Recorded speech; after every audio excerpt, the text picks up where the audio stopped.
So over the course of your time working with professionals, what did you find were some of their key struggles? What were they really struggling with? Number one is confidence. So surprisingly, we all think we have confidence, but there's a certain point where we hit a level and we can't figure out exactly why.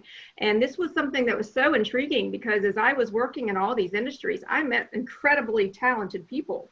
So why did they have a confidence issue that bubbled up? Why was that? And that's really been something that I dove deep into my entire career. And interestingly, I found out that both men and women were taught to play small.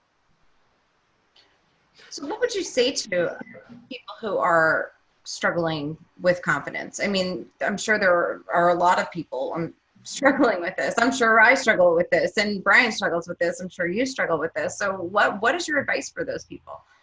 Well, first, I think we need to be sure that we pause long enough to actually acknowledge that, because I don't know, Brian, maybe you have something to comment on this, but the reality is that we actually many times don't even acknowledge it, because Nicolette, we learn how to kind of fake our way through life, right? We do the job, we step up, we move into that next position, and we have some confidence, but we always know, I find most people know that there's another level available to us. Does that resonate?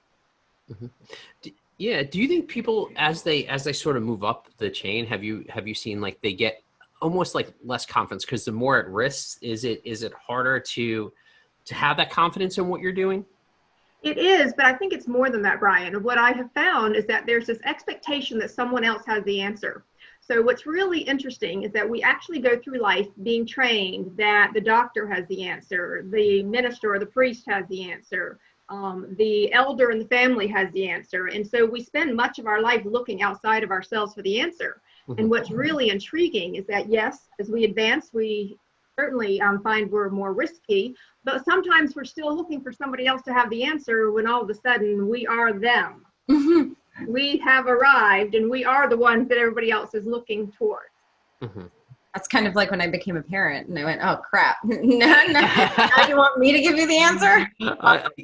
Right, now what, right? Yeah. I mean, it's so and I guess it's either, I don't know if it's how you're raised or it's how you are as a person, because I'm always like one of those people, like, if I can't, like, if there's not, like, I'll create an answer. Like I have no problems, like stepping up and figuring it out, right? Like going through, doing the due diligence, figuring out what the answer is. Cause I mean, I love when there is like business problems that come your way to, what's the solution for that? What do we need to do to, but I also like data. So, I like a lot of science behind everything. Well, but Brian, you just tapped into something that's a big difference between men and women. The studies show that men will apply for a job if they have only 60% of the qualifications, and women will wait until they have 90% or more.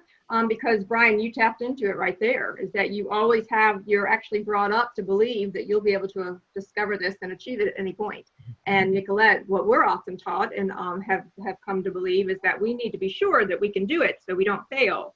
And there's a difference there, and it shows up in the numbers. I have to say, I feel very, very blessed because, and Brian, you reminded me of this Figure It Out, because that's actually a big, I was actually going to tattoo that on my body at one point, because my father used to tell me, he would tell me, go figure it out. At some point he got tired of carrying me because I was always, Dad, I need help, Dad. And there were things that I should have been doing at a certain age, age appropriate things. And he'd tell me, go figure it out, and I think what really built that confidence was the first time I figured it out on my own. I went, oh, okay, I guess I can figure it out, And so the next time, of course, I went back to Dad, and he was like, figure it out. And I was like, all right, I guess I figured it out before. I could figure it out this time. And, right. That's kind of my perspective on life now. Whatever it is, I'll figure it out. I don't know the answer yet, but I'll figure it out when I get there,